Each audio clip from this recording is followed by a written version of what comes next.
안녕하세요. 저는 30대 유부남입니다. 약 2년 정도 연애 후 작년에 결혼을 하였습니다. 아내는 4살 연하입니다. 현재 서울에서 거주하고 있으며 쌍둥이 처제와 같이 살고 있습니다. 처제가 서울로 이직을 하면서 한 달 정도만 같이 살려고 하였습니다. 하지만 최근 들어서 집값이 너무 오르면서 가진 돈 대비 괜찮은 전월세 집을 구하는 것이 힘들어졌고 자연스럽게 계속 살게 되었습니다. 남은 방도 있었고 연애할 때부터도 자주 보고 지냈던 사이라 저도 첫째도 불편하지 않았습니다. 아내와 처제는 1분 차이로 태어난 쌍둥이입니다. 그래서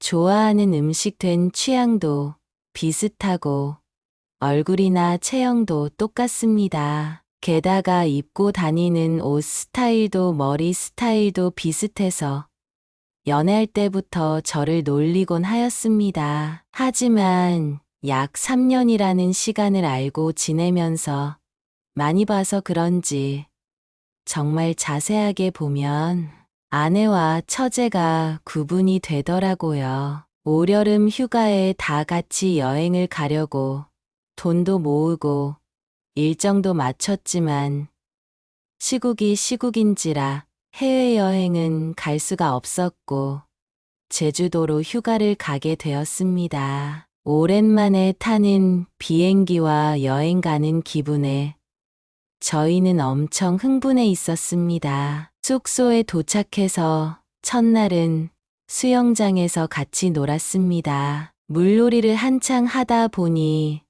날도 저물어갔고 배도 고팠습니다. 숯불에 고기를 한참을 구워주는데 얼마나 덥든지 진속의 맥주를 제법 많이 마셨습니다. 방에 들어와 이야기를 하며 진정한 술판이 벌어지기 시작했습니다. 이미 사온 술은 다 마셨고 숙소 매점에서 추가로 술을 더 사가지고 왔습니다. 나름 조용한 리조트를 찾다 보니 배달 음식은 시킬 수 없었고 과자와 라면으로 술을 계속 마시며 놀았습니다. 엄청난 주량마저도 똑같은 두 여자 사이에서 결국 제가 먼저 만취해서 방으로 들어갔습니다. 기절하기 직전에 당신이 정신줄을 붙잡고 방으로 기어가다시피 해서 들어간 것으로 기억합니다. 침대에 누워있는데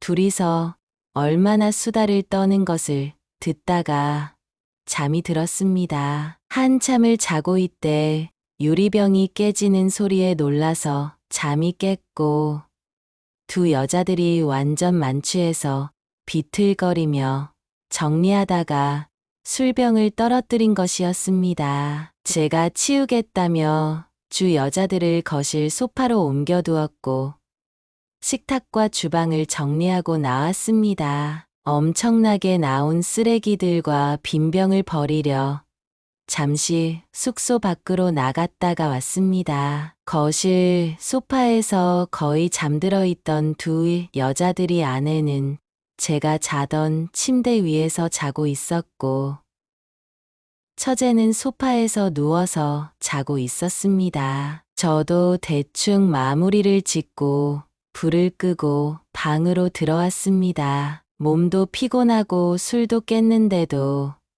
큰 소리에 놀라서 그런지 잠이 안 오는 것이었습니다. 제가 조심스럽게 팔베개를 해주면서 제품 안에 쏙 들어오는 아내를 보니 아랫도리에 힘이 들어가면서 도저히 그냥 바로 잠들 수가 없었습니다. 방문을 잠그고 조심스럽게 아내의 옷을 벗기고서는 키스를 하였습니다. 아내도 기다렸다는 듯 뜨거운 반응을 보였고 저희는 사랑을 나눴습니다. 뒤에서 안고서 사랑을 나누고 있는데 등에 못 봤던 작은 큐피트 화살 문신이 있는 것이었습니다. 너무 놀라서 얼굴을 자세히 보니 아내가 아니라 처제였습니다. 멈추고 가만히 있으니 처제가 움직이면서 계속하라고 하는 것이었습니다. 순간 어찌할 새도 없이 처제 깊은 곳에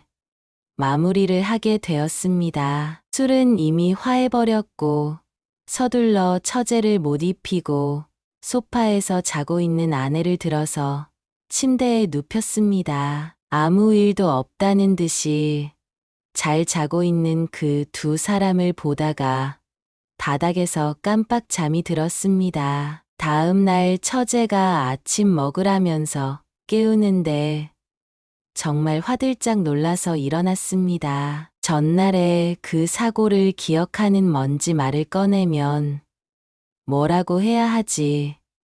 오만 가지 걱정이 들었습니다. 식탁에 앉아 해장 라면을 먹는데 입으로 먹는 건지 코로 먹고 있는 건지 몰랐습니다. 순간순간 아내와 처제의 눈치를 보고 있었고 그 두 여자들은 어제 술을 많이 먹어서 너무 힘들다며 다시는 술을 안 마신다는 마음에도 없는 소리들을 하고 있었습니다. 그러면서 처제가 지난밤에 격한 꿈을 꾸었는지 온몸이 쑤신다는 말에 제가 더 힘들고 무서웠습니다. 그렇게 눈치만 보면서 4박 5일간의 휴가를 끝내고 집으로 돌아왔습니다. 집에 도착하자마자 아내는 피곤하다며 방에 들어가 잠을 잤고 저는 다방 정리 및 여행 빨래를 하고 있는데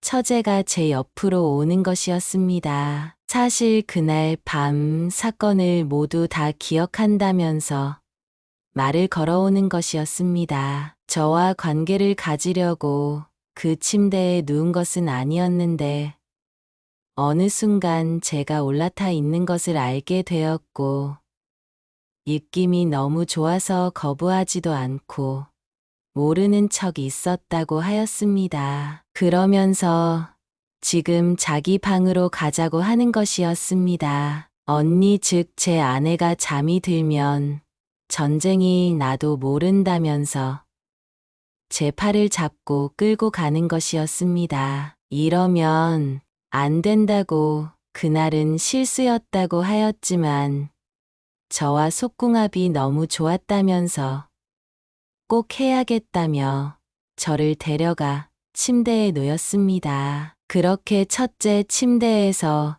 두 번의 관계 후에 두 방에서 나오게 되었습니다. 아내는 역시 세상 모르고 자고 있었고 저는 아무 일도 없었다는 듯 집안일을 다시 시작했습니다. 그날 이후로 첫째는 기회가 있을 때마다 신호를 보내고 있습니다. 희야, 내가 지방 출장이라도 가는 날이면 빨리 퇴근하고 들어오라며 하루 종일 독촉 메신저를 보내고 있습니다. 오늘도 처제가 점심에 회사 앞으로 같이 밥 먹자고 찾아왔지만 보자마자 급하다며 근처 모텔로 갔습니다. 그런데 저도 아내랑 하는 것보다 처자랑 하는 것이 더 궁합이 잘 맞습니다. 물론 아내랑도 궁합이 잘 맞습니다. 첫째에게 그날은 우리 모두가 술을 많이 먹고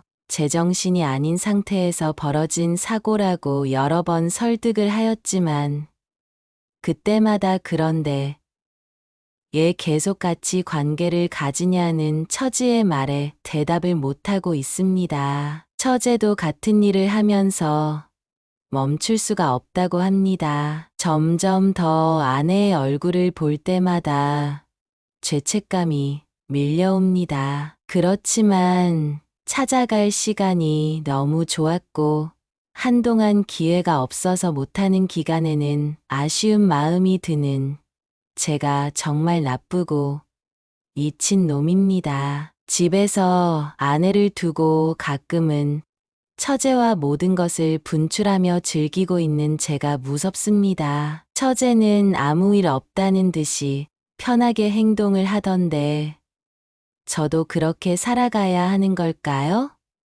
오늘의 사연은 여기까지입니다. 구독과 좋아요, 알림 설정 부탁드립니다. 긴 글을 읽어주셔서 감사합니다. 구독과 좋아요는 사랑입니다.